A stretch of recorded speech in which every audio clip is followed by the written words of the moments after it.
What's up, ProGuides family? How are you guys doing today? My name is Nathan, and I'm going to be discussing the top 8 ways to improve your economy.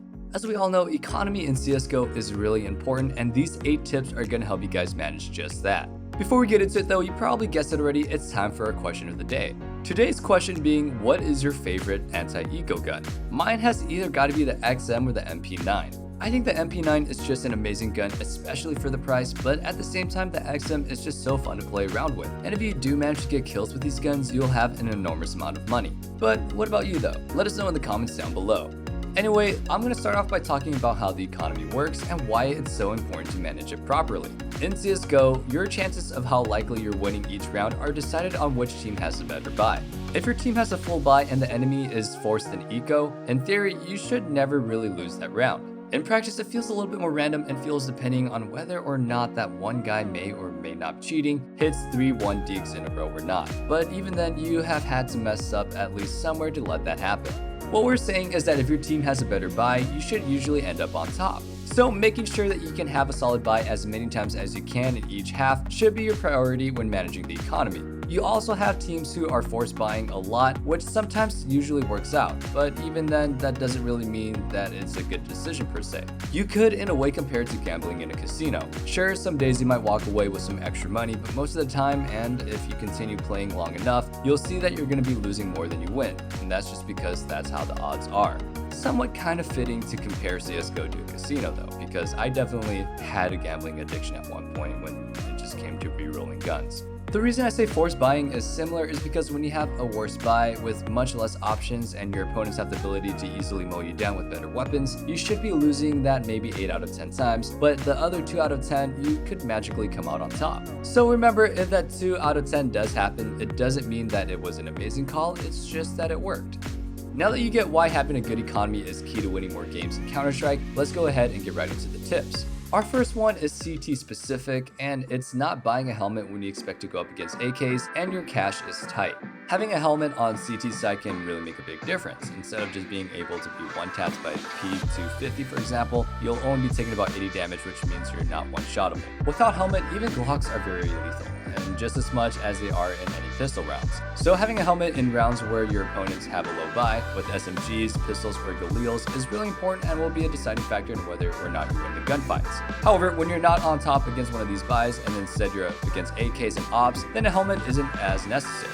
Both the AK-47 and the op will headshot one-shot you whether you have a helmet or not. Having a helmet in these rounds therefore will usually not matter as much, but notice how I said usually. That's because although yes, it's true that AK-47s and obviously ops will be able to one-tap you at any range, it doesn't really mean that they always will. If you get wallbanged with an AK-47 headshot, you won't really be dead, at least not when you have a helmet.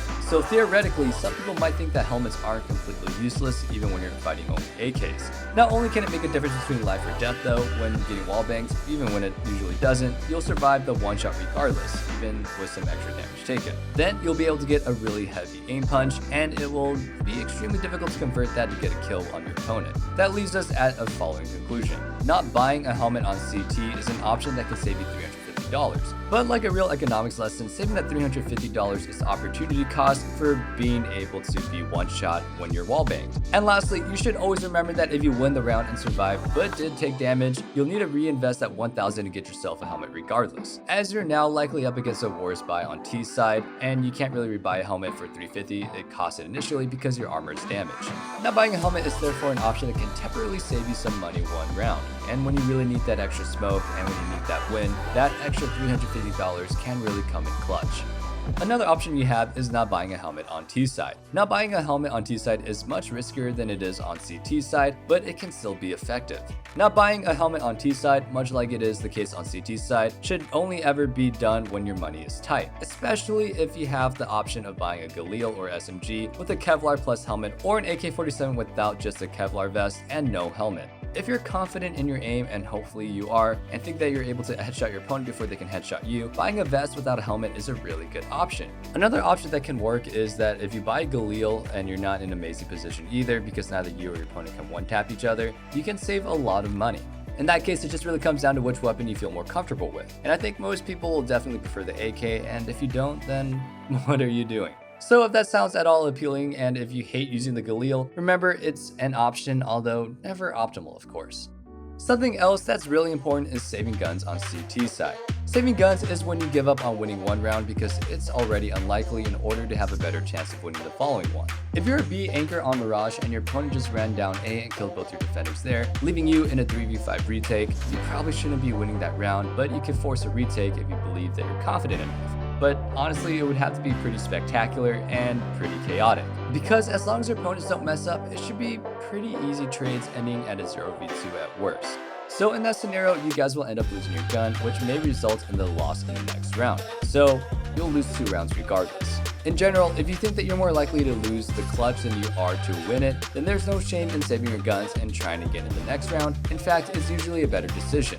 As a rule of thumb, if you manage to save at least 3 guns, you can full buy in the next round. And if you save 2, you'll have 4 guns and 1 person on a pistol or SMG. And well, if you just save 1 gun, then you'll have a gun for a potential hero play that might be able to turn it around in your favor. So if you're in a 3v5, don't hesitate, don't stick around, just try again next round, because then you'll be able to fully buy and thus you're likely to win it. You can also save on T side, but the difference here is that if you do that, the round time expires and you won't really get any loss bonus, and if you do die after time, you will thus be left without any money or gun.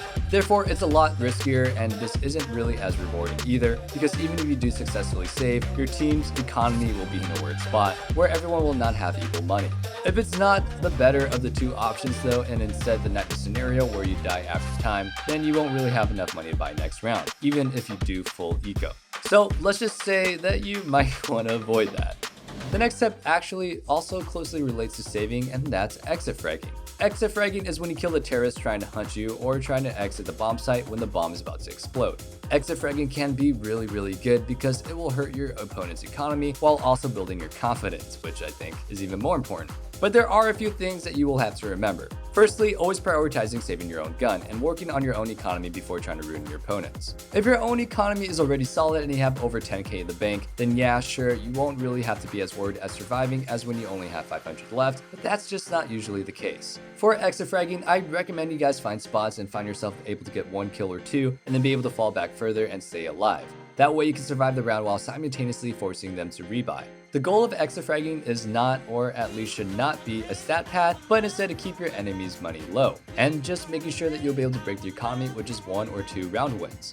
Something else that you should really live by is not forcing when it's not necessary. In the beginning of the video, we essentially already went over why, but really what it is and what it comes down to is force buying is usually just an unlikely gamble. When it actually pays off, it feels great, and when it doesn't, it leaves you in an even worse spot. The only time you really want to force buy is either when it's the last round of the half, when even if you eco you can't buy the next round regardless, or lastly if it has potential to break your opponent's money and therefore has the ability to allow you to win multiple rounds because of it. Another thing that has to do with overbuying is spending way too much cash on half buys. If you're half buying, your goal should be just to get a few kills to hurt your opponent's economy and potentially just save some guns. The most important thing about half buy though is that making sure that you're able to buy next round over anything else, because that's quite literally the point. If you wanted to win the round, you should have forced instead. Buying a little bit too much on a half buy can be tempting because it might feel like if you have just this little bit extra you can win with it, but regardless, make sure that you prioritize winning the next round and not gambling on the current. Now that we talked about keeping your money straight, it's time to get our next tip, and that's always buying as a team, or more specifically, making sure that every teammate has about the equal amount of money. That way when you guys full buy, there will be no weak links, and there's not some idiot on your team running around with just a deagle. If one of your teammates decides to force buy, even if it's a bad force buy, you should all join them because making a bad decision decisively as a team will actually be better than being the only one that makes the right decision and everyone else does something different. It might just surprise your opponents and work out, but if you don't and let that guy buy solo, the next gun he'll be targeted and you'll probably be losing regardless. And lastly, a pretty fun tip to build some extra economy during your anti-eco rounds is buying an SMG or even a shotgun. The SMGs all have a kill reward of 600 except for the P90, so every guys you kill will be rewarded greatly. And the shotgun will be even better, rewarding you 900 per kill. Usually you don't want to mess around with shotguns and SMGs that much because rifles are just so much more versatile, but against an eco round, they are pretty much viable. And on top of that, this will lead you building up a lot of cash and really fast. Well guys, that's gonna be all for now. If you guys learned something or you like more content such as this, make sure you like, comment, and subscribe, and ring that notification bell for more videos such as this. While you're at it, make sure to head over to ProGuides.com. On there you'll find top tier coaching for all kinds of games, not even just CS. If that doesn't sound great though, and you don't really like the idea of being coached, we have courses that will teach you anything CS, even made by Simple himself. With that all being said, I hope you guys have a great rest of your day. Stay safe and stay healthy, and have a wonderful day. Peace.